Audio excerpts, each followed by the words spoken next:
ஸ்ரீ பேச்சியம்மன் ஜோதிட நேயர்களே அனைவருக்கும் வணக்கம். உங்கள் ஜோதிடர் இளமுரு குமரன் பேசுகிறேன். 2026ஆம் ஆண்டு சித்திரை மாதம் கன்னிராசிக்கும் பலன்களை பார்ப்போம். கன்னிராசி நேயர்களே, சித்திரை மாத பலன்கள் மட்டுமல்ல, தமிழ் புத்தாண்டும் பலன்கள், தமிழ் புத்தாண்டு வாழ்த்துக்கள். இந்த வீடியோவை சப்ஸ்கிரைப் பண்ணுங்கள், லைக் பண்ணுங்கள், கமெண்ட் பண்ணுங்கள்.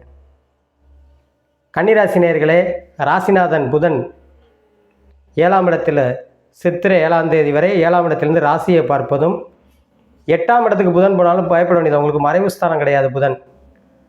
அதுவும் உங்களுக்கு புதன் மறைந்தாலும் மறைந்த புதன் நிறைந்த பொருளாதாரத்தை தருவார். அதோடு உங்களுக்கு 2 கூடிய சுக்கிரனும் 8ஆம் இடத்தில் அமர்ந்து தன் வீட்டை தானே பார்ப்பதும் பொருளாதாரத்தில் முன்னேற்றங்களை கொடுக்கும், பண வரவை ஏற்படுத்தும், எதிர்பாராத திடீர் தனலாபத்தையும் ஏற்படுத்தும். 10ல் குரு அமர்ந்து 4ஆம் இடத்தை பார்ப்பது உடல் ஆரோக்கியத்தில் நன்றாக இருக்கும். 7ல் சனி இருப்பது சில பேர் கண்டச்சனின்பாங்க, பயப்பட தேவையில்லை. 7ல் சனி இருந்தாலே உங்களுக்கு நல்லா தெரிஞ்சுக்கிடணும். 7ல் சனி இருந்தாலே திருமண வாய்ப்புகளை ஏற்படுத்தும். ஆண் பெண் இருபலருக்குமே, அதாவது திருமண வயதை கடந்து, திருமண வயதுனாலே ஒரு 27 வயது 29 வயது, அதற்கு மேலே கடந்து 30 வயது 32 வயது இருப்பவர்களுக்கு திருமணத்தை நடத்தி வைக்கக்கூடிய பாக்கியத்தை ஏற்படுத்தும். அதற்குண்டான வாய்ப்பு தேடி வரும். உங்களுக்கு பயப்பட தேவையில்லை. 7ல் கண்டச்சனி இருக்குன்னு பயப்பட தேவையில்லை. 7ல் சனி இருப்பவங்கள் யார் பயப்படணும்? வயதானவர்கள், 50 வயதிற்கு மேல் கடந்தவர்கள் உடல் ஆரோக்கியத்தில் சற்று கவனமாக இருக்க வேண்டும்.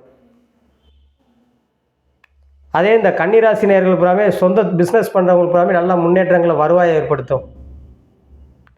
உங்களுக்கு செவ்வாய் 7ல் இருக்கிறாரு. அரசு துறைகள் புறாமே நல்ல முன்னேற்றங்களை கொடுக்கும். அரசு காரியங்களை புறாமே நல்ல முன்னேற்றங்களை கொடுக்கும். எலக்ட்ரானிக்கல் சம்மந்தப்பட்டது சூரியன் உச்சம் பெறாரு, பொருளாதாரத்தை வளர்ச்சி ஏற்படுத்தும்.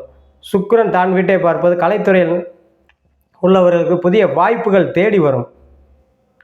அதே மாதிரி சுக்கிரன் 2ஆம் இடத்தை பார்ப்பது ஆடை வியாபாரங்கள் சம்மந்தப்பட்டது, டெக்ஸ்டைல் சம்மந்தப்பட்ட துறைகள், பொன்பொருள் சம்மந்தப்பட்ட துறைகள் இருப்பவர்களாக நல்ல முன்னேற்றங்கள் கொடுக்கும். 7ல் செவ்வாய் இருப்பது கட்டிட சம்மந்தப்பட்டது, ரியல் எஸ்டேட் சம்மந்தப்பட்ட துறையில் இருப்பவர்கள் நல்ல முன்னேற்றங்கள் கொடுக்கும். 7ல் சனி இருப்பது விவசாயத்துறையை சார்ந்தவர்களுக்கு நல்ல முன்னேற்றங்களை கொடுக்கும், வருவாயை ஏற்படுத்தும். அதே மாதிரி புதன் சுக்கிரன் வலுவாக இருப்பது எழுத்துத்துறை, அச்சுத்துறை போன்ற துறைகள் இருப்பவர்களுக்கு, மீடியா சம்மந்தப்பட்ட துறையில் இருப்பவர்களுக்கு நல்ல மாற்றங்களை கொடுக்கும், பொருளாதார வளர்ச்சியை கொடுக்கும். புதன்னாலே கம்ப்யூட்டர் சம்மந்தப்பட்டது, ஐடி பில்டு, சாஃப்ட்வேர் லைன் போன்ற துறையில் இருப்பவர்களுக்காக நல்ல மாற்றங்கள் முன்னேற்றங்களை ஏற்படுத்தும். வேலையில் இருப்ப ஆண் பெண் இருபலருக்குமே நல்ல புதிய இடத்தை, அதாவது பதவி உயர்வோட மாற்றங்கள் ஏற்படுத்தும். உங்களுக்கு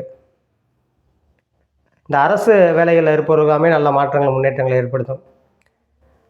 நீங்கள் இந்த கன்னிராசி நேயர்கள் பூராமே புதன்கிழமை தோறும் பெருமாளுக்கு 2 நெய் தீபம் போட்டு துளசி வாங்கி அர்ச்சனை பண்ணுவது வெகு சிறப்பாக இருக்கும் என்று சொல்லி உங்களிடமிருந்து விடைபெறுகிறேன். ஜோதிடர் இளமுரு குமரன். நன்றி, வணக்கம்.